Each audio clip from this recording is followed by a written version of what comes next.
¿Cómo están? Comienzan las noticias en el canal de televisión del Poder Judicial. Las siguientes son las principales informaciones que tenemos preparadas para usted. Más de 10.000 personas visitaron tribunales de todo el país en una nueva celebración del Día del Patrimonio. Presidente de la Corte Suprema inauguró las dependencias nuevas de los juzgados de familia. Justicia condena a médico por no cumplir con la Lex Artis, que es la debida actuación del profesional.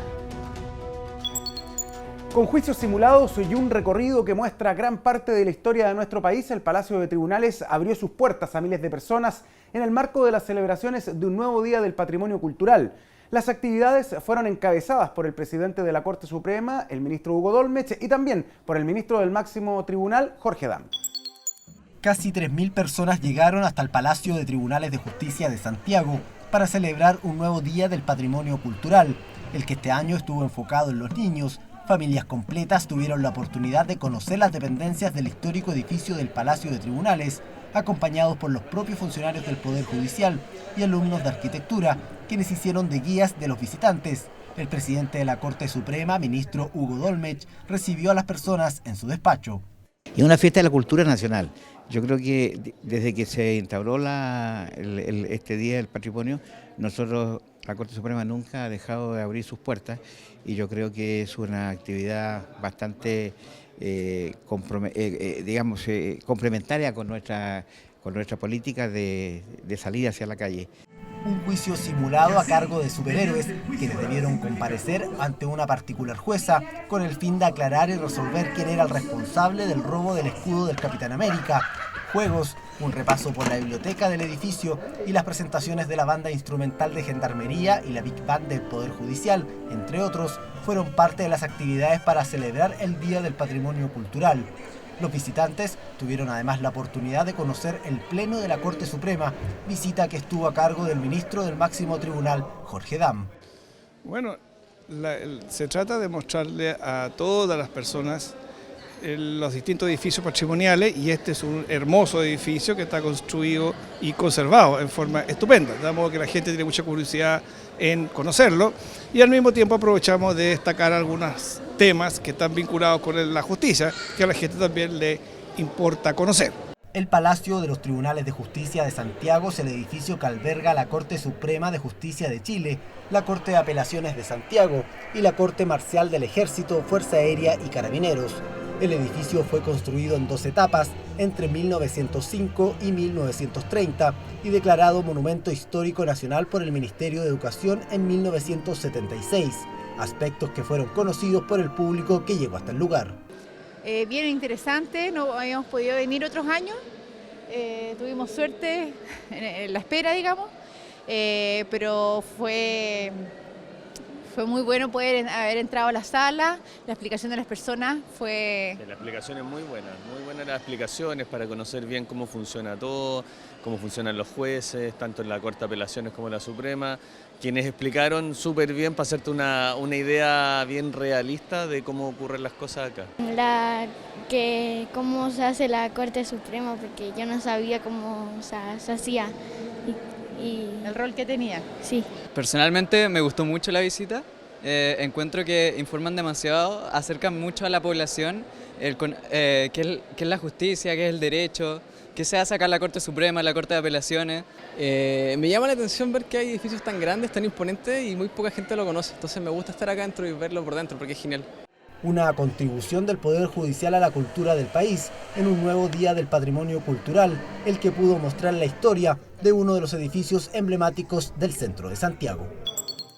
Jurisdicciones de todo el país también se unieron al Día del Patrimonio que se celebra todos los años el último domingo del mes de mayo. Visitas guiadas, juicios simulados de casos reales y ficticios, además de actividades musicales, infantiles y culturales, formaron parte de los panoramas desarrollados durante esta jornada. Por primera vez en la historia judicial participan 15 jurisdicciones del país en la conmemoración del Día del Patrimonio Cultural, que se celebra desde el año 2000, el último domingo del mes de mayo. Llegué a la casa de mis amigos y cuando iba pasando por fuera de la casa del lobo, él salió corriendo y gritando que las chanchitas habían querido entrar a robar.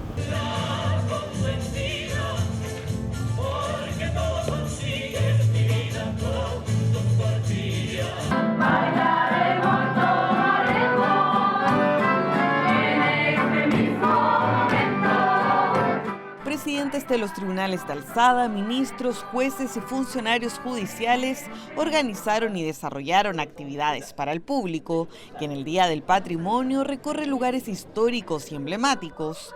Cerca de 10.000 personas visitaron las dependencias de los tribunales de alzada del país, donde conocieron la organización y funciones que cumplen las cortes, a través de visitas guiadas y exhibiciones de material patrimonial, entre otras.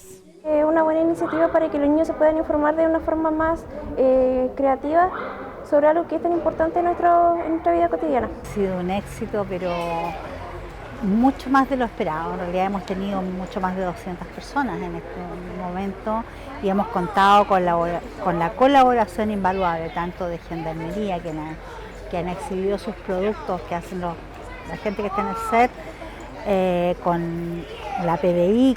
La gente, el público en general, ha respondido de una manera increíble. Los niños, y han habido diversas actividades, como por ejemplo estuvo la banda naval de la Armada, y que para nosotros podrán decir algunos que no tiene nada que ver, pero nos une mucho con el héroe, ¿no es cierto?, Arturo Prat. En la Corte de Apelaciones de Valparaíso, los visitantes conocieron las diferentes salas, el despacho de la presidencia y las muestras fotográficas y bibliográficas. Sin embargo, uno de los puntos más atractivos del día fue el juicio simulado a Émile Dubois, figura delictual del siglo XIX que constituye una verdadera leyenda en Valparaíso. Jueces y secretarios dieron vida a esta historia que terminó con el fusilamiento del condenado.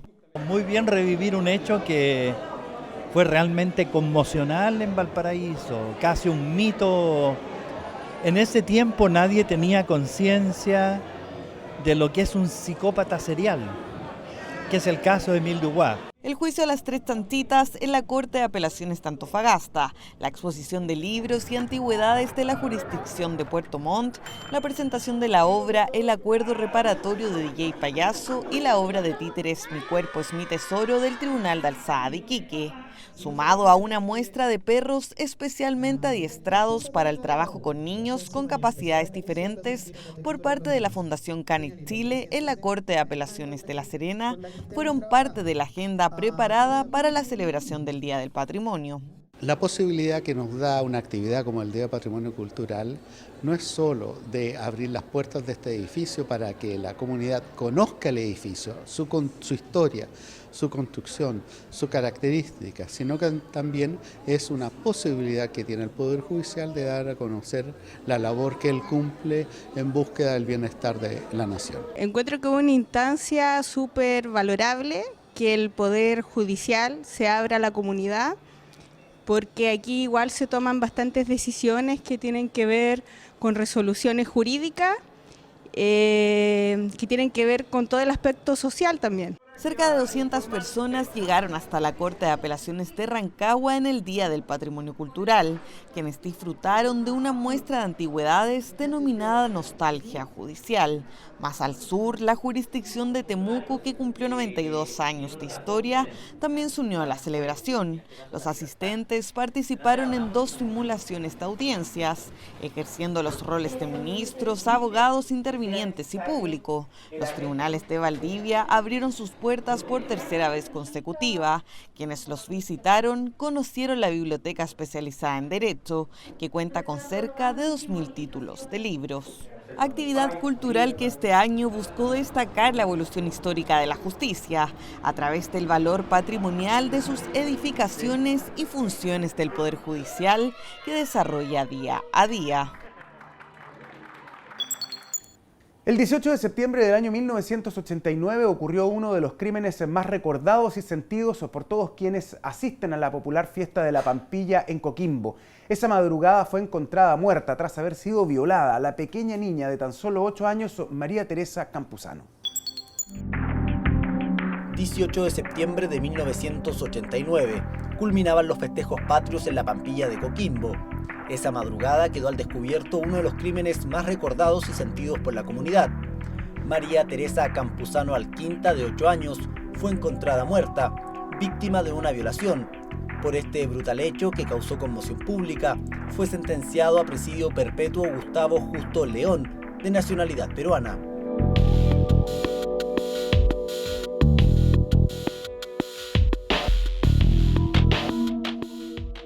Luego de un mes de indagaciones a cargo de la Policía de Investigaciones, en octubre de 1989 fue detenido en Cauquenes Gustavo León.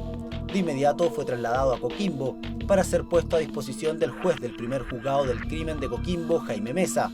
Tras esto, el hombre prestó declaración y mostró paso a paso cómo asesinó a Marité durante la reconstitución de Sena.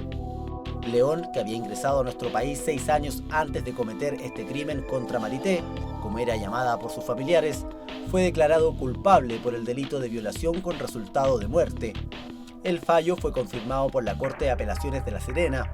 La niña fue secuestrada por su victimario, quien la sacó del interior de un vehículo donde dormía junto a su hermano. Posteriormente la llevó a un lugar solitario donde consumó la violación y luego el homicidio. Según la ley, el presidio perpetuo calificado aplicado en este caso supone la privación de libertad bajo un régimen especial de cumplimiento que permite acceder a la libertad condicional solo una vez transcurridos 40 años de cárcel. Presidio perpetuo, ya sea presidio perpetuo también llamado simple o presidio perpetuo calificado, es por toda la vida al condenado. No hay distinción, la diferencia está en el régimen de cumplimiento, en la forma en que se accede a la libertad condicional. Cuando se estableció el año 2002 el presidio perpetuo calificado, se dijo que para poder acceder a la libertad condicional el penado debía cumplir al menos 40 años de privación de libertad efectiva y la libertad condicional tenía que ser aprobada por el Pleno de la Corte Suprema. La pena de presidio perpetuo en Chile reemplazó a la pena de muerte y agravó el presidio perpetuo simple, que permitía a los condenados acceder a beneficios carcelarios a los 20 años de prisión. Gustavo León trató de optar a este beneficio, pero su petición fue denegada por la Corte de Apelaciones de La Serena, tribunal que consideró el agravante de su delito y otros casos de violaciones por los que fue investigado en nuestro país. Digamos, el delito mayor aquí es la muerte del menor. Ahora, si bien es cierto, cuando afecta un delito de violación o de abuso, el impacto que ocurre en un menor y el impacto que ocurre en la familia, obviamente va a ser una investigación donde hay una sensibilidad especial para el trato tanto de la familia como la víctima. En la actualidad, Gustavo Justo León tiene 66 años y cumple su presidio perpetuo en la cárcel de alta seguridad de Hacha, en Arica. Los primeros años de cárcel los tuvo que cumplir alejado de todo, con resguardo de su seguridad dentro del penal.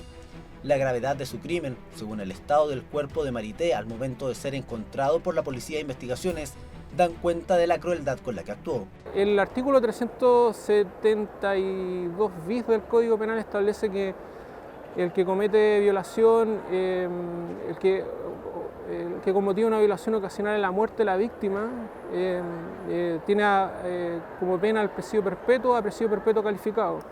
No distingue si se trata de un menor de edad, sino simplemente de que se trate de que con ocasión de la violación se cause la muerte de la víctima. En estos casos, generalmente el delito que más se da en Chile, de acuerdo a nuestra visión, es el abuso sexual. En gran porcentaje, el abuso sexual impropio y ahí viene violación, en cantidades más o menos. Siempre hablamos como de un 80% de abuso sexual y un 20% de violaciones. A 28 años de la muerte de la pequeña María Teresa Campuzano, las personas en Coquimbo aún recuerdan este caso que marcó sus vidas. En la ladera del Cerro de la Pampilla, donde fue encontrado el cuerpo de la menor, se levanta una cruz y una gruta en su nombre, un lugar donde se piden milagros. Muestra de ello es la gran cantidad de agradecimientos a la pequeña Marité.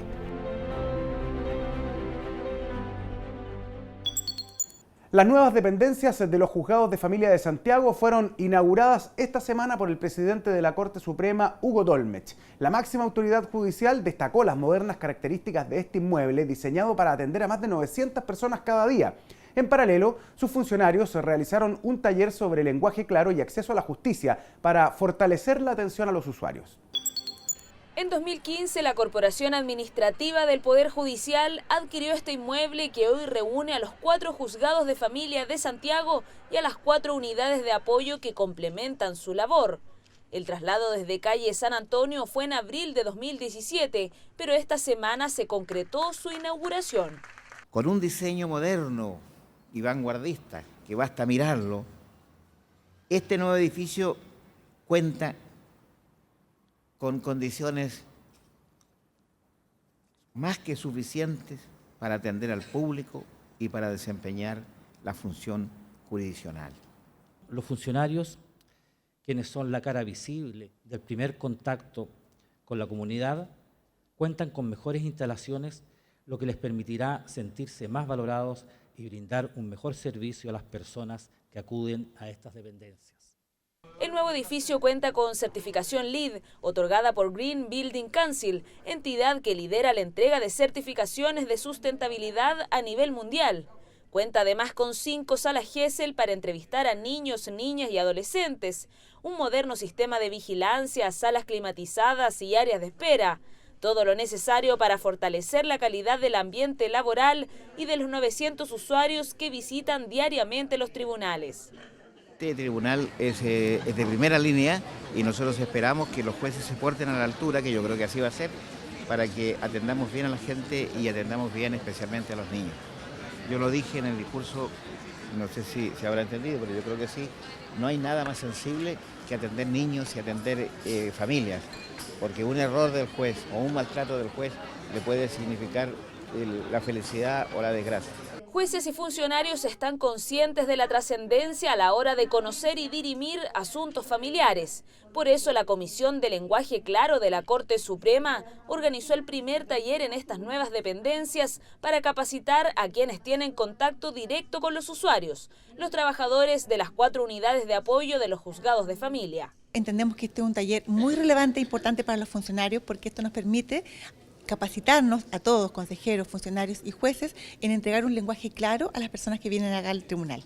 No hay que olvidar que estamos hablando de temas jurídicos y las personas muchas veces, por ejemplo, en temas de medidas de protección, de violencia, vienen sin asesoría letrada y les cuesta comprender el significado de una resolución. Junto a la jueza Karen Hoyuelos, las magistradas Paulina Gallardo, Nel Greven y la doctora en filología Claudia Poblete abordaron técnicas para simplificar y clarificar el lenguaje utilizado en la atención de usuarios. Asimismo, destacaron el positivo impacto que genera el uso de un lenguaje sencillo para estimular la confianza de la ciudadanía en las instituciones. Al momento de que nosotros podamos interpretar una resolución al usuario, si se lo hablamos de la forma legal, claro, que va a ser muy difícil para que pueda comprender. Esa es la idea y la finalidad de este curso, que nosotros podamos hacer el traspaso de esa información con un lenguaje claro para que el usuario pueda comprender. Con una nueva casa, todos quienes desempeñan funciones en los tribunales de familia de Santiago orientan su esfuerzo para capacitarse y así garantizar el acceso a la justicia a todas las personas. La Corte Suprema condenó a un médico a pagar una indemnización de 10 millones de pesos a una mujer que fue esterilizada debido a una negligente atención de un embarazo tubario.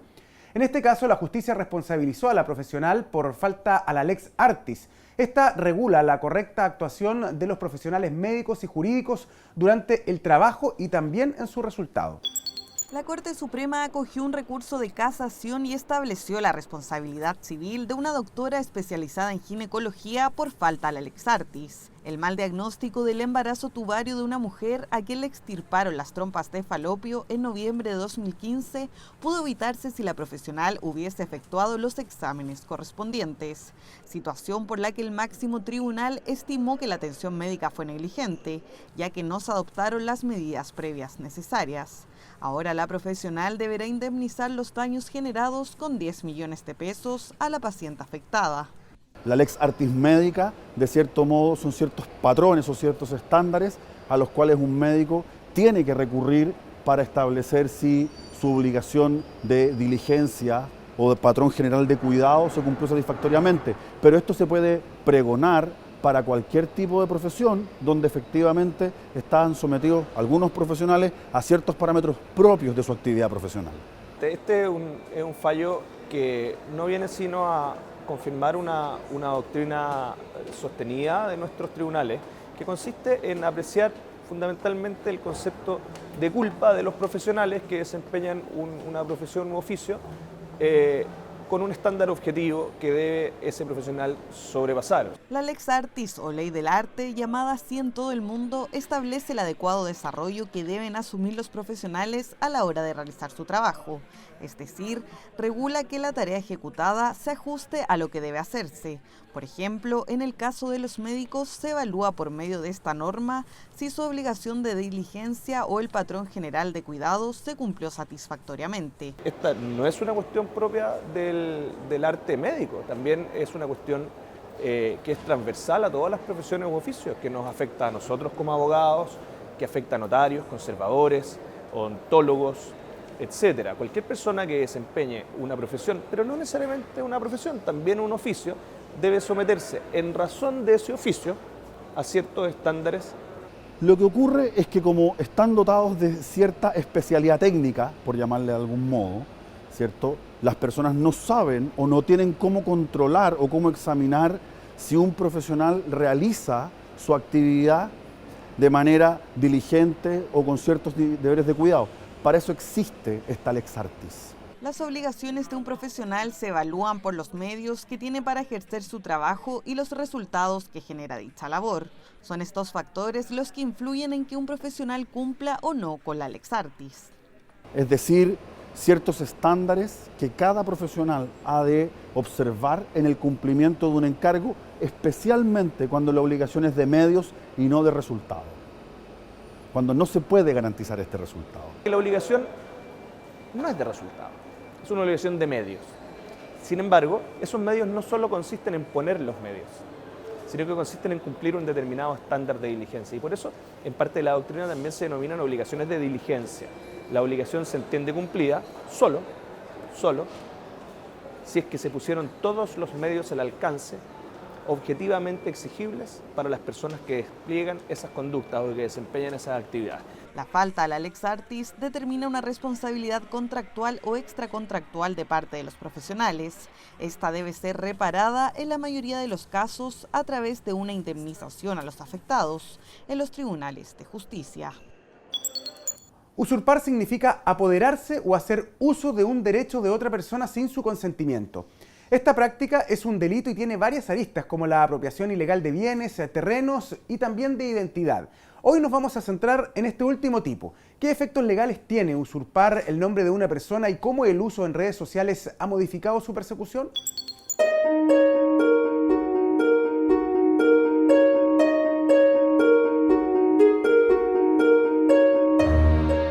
Ha sido una de las fuentes de inspiración más exitosas en el mundo del cine y la televisión. A través de historias atractivas se han revelado métodos insólitos para apropiarse de la identidad de otra persona. Sin embargo, el delito de usurpación, como se conoce hoy, tuvo sus primeros indicios como un tipo de fraude o engaño, y así fue castigado. En el siglo I a.C., los emperadores romanos Lucio Cornelio Sila y César Augusto aumentaron sistemáticamente el número de senadores. Sin embargo, no existían suficientes hombres que cumplieran los requisitos. Por eso hay registros de varios esclavos que ocuparon estos cargos y que, al ser descubiertos, fueron condenados y arrojados al vacío desde el monte Tarpeyo.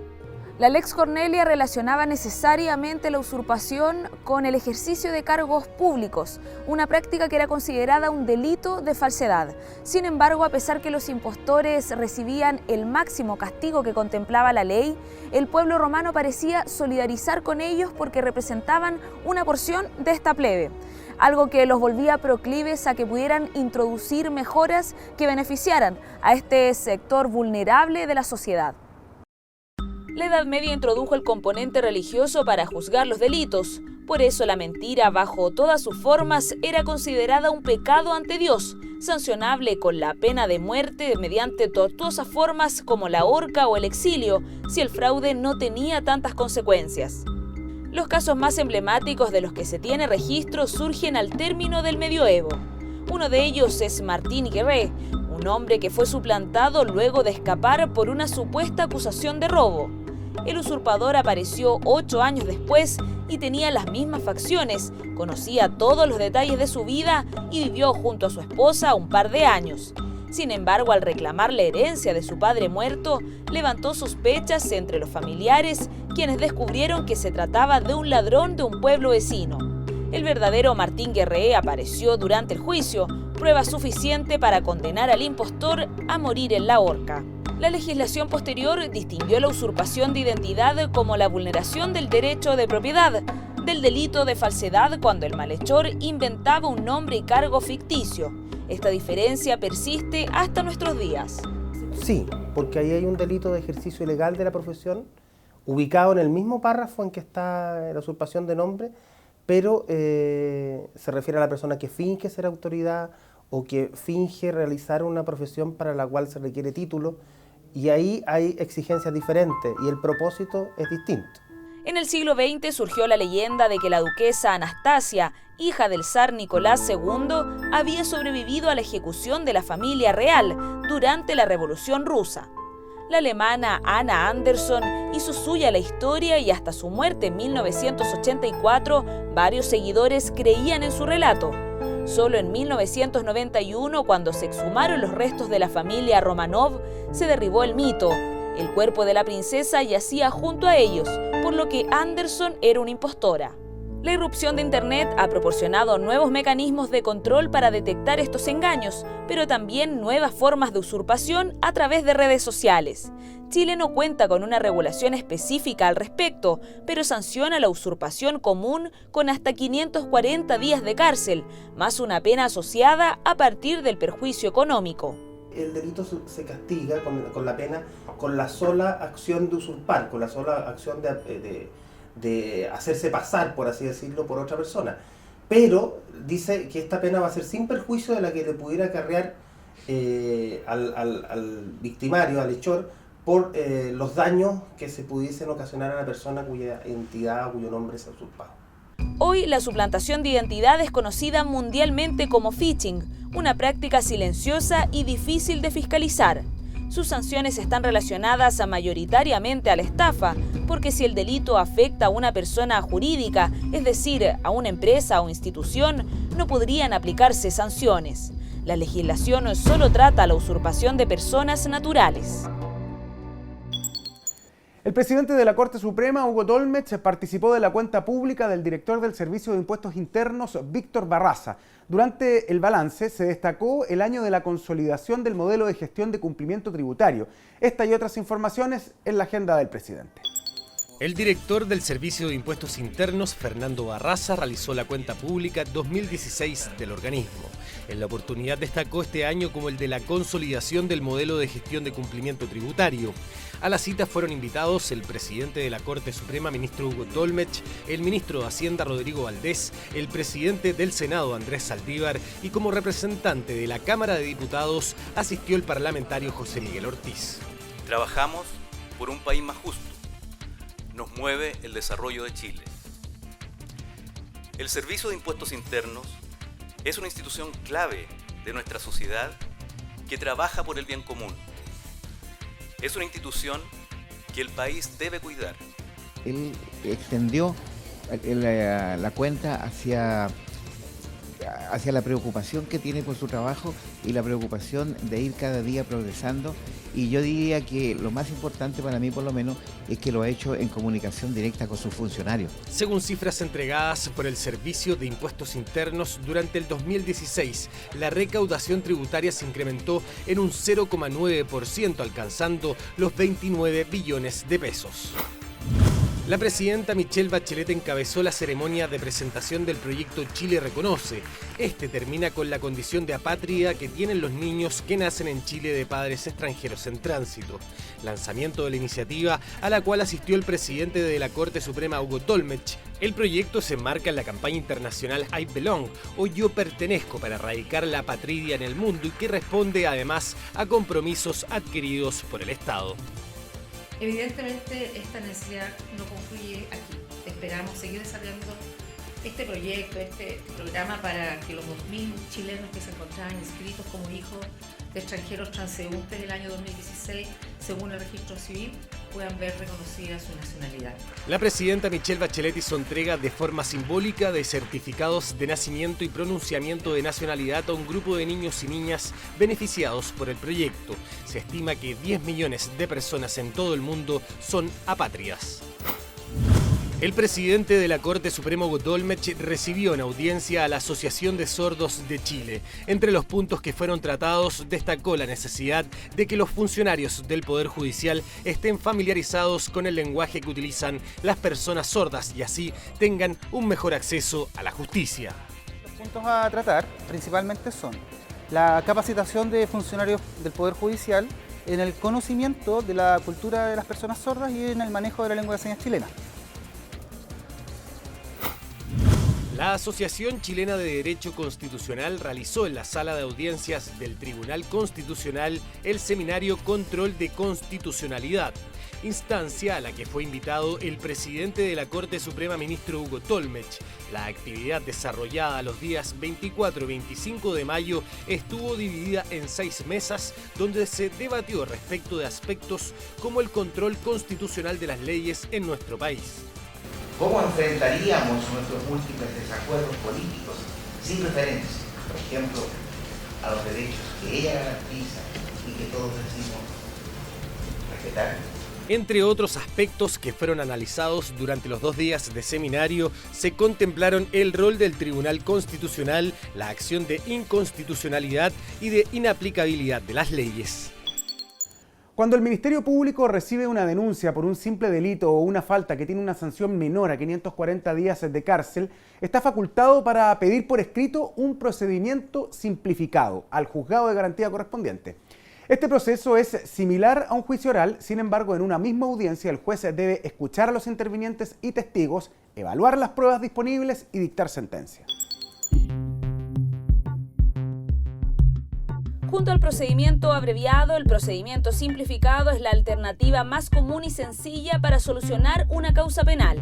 Sin embargo, su rango de acción está limitado a las faltas y delitos cuya sanción no exceda los 540 días de cárcel, por ejemplo, las lesiones leves y las injurias. Tanto el fiscal del Ministerio Público a cargo del caso como la víctima pueden solicitar al juez de garantía que aplique este tipo de procedimiento simplificado y así descartar la obligación de comunicarle al imputado de manera formal los motivos de la investigación penal. Según señala el artículo 395 del Código Procesal Penal, la audiencia de juicio simplificado puede ser solicitada por el imputado que no reconoce su responsabilidad en el delito del que se lo acusa. En esa audiencia de juicio, el juez deberá revisar las pruebas, escuchar a los intervinientes y dar a conocer el veredicto en un plazo máximo de 5 días.